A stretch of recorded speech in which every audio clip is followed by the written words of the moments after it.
Diaphragm wall మీరు ఒక్కసారి చూస్తే మొత్తం 446 కోట్ల రూపాయలతో డయాఫామ్ వాల్ వాటర్ ఫుటింగ్ లో అప్పుడు కూడా ప్రాబ్లమ్స్ ఉంటే 2 సీజన్లో పూర్తి చేశాం.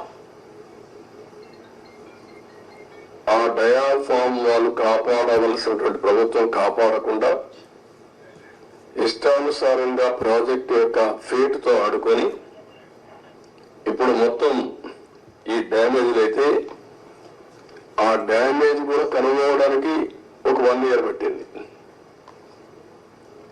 గవర్నమెంట్ ఆఫ్ ఇండియా చాలా సార్లు చాలా స్పష్టంగా మీరు మార్చద్దండి అవన్నీ కరెస్పాండెన్స్ రేపే నేను మాట్లాడతాను. ఇప్పుడు నేను డీటెయిల్స్ పోవడం లేదు. బ్రాడ్ గా కాన్సెప్ట్ ఫస్ట్ హ్యాండ్ ఇన్ఫర్మేషన్ ఇక్కడికి వచ్చాను.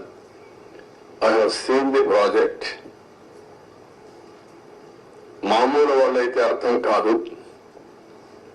నేను ఒక 100 సార్లు ఈ ప్రాజెక్ట్ గురించి రివ్యూ చేసి ఉంటాను. 30 times ఇక్కడికి వచ్చి ప్రాజెక్ట్ లో చూశాను. అడుగడుగున అన్ని నిర్ణయాలు నేను భాగస్వామిని అర్థం చేసుకోగలిగాం.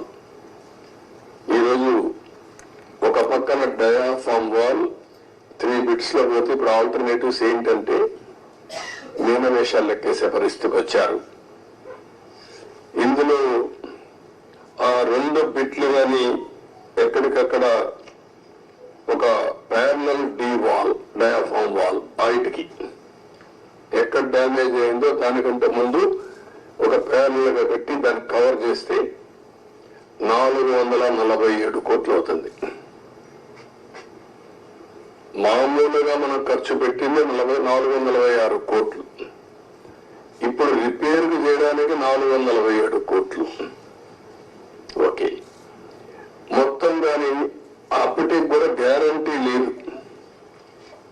ఈ డయాఫామ్ వాల్ ఈ ప్యారల్ గా 447 కోట్లు ఖర్చు పెడితే మిగిలిన భాగం అంతా పర్ఫెక్ట్ గా ఉంది, ఇంక ఇబ్బంది లేదు అనే పరిస్థితి లేదు. కాదు, మొత్తం డయాఫామ్ వాల్ ప్యారల్ గా కట్టాలంటే 990 కోట్లు. ఇది ఒక భాగం. కాఫర్ డ్యామ్ పైన కాఫర్ డ్యామ్ ఉంది, కిందన కాఫర్ డ్యామ్ ఉంది. 550 కోట్ల రూపాయలతో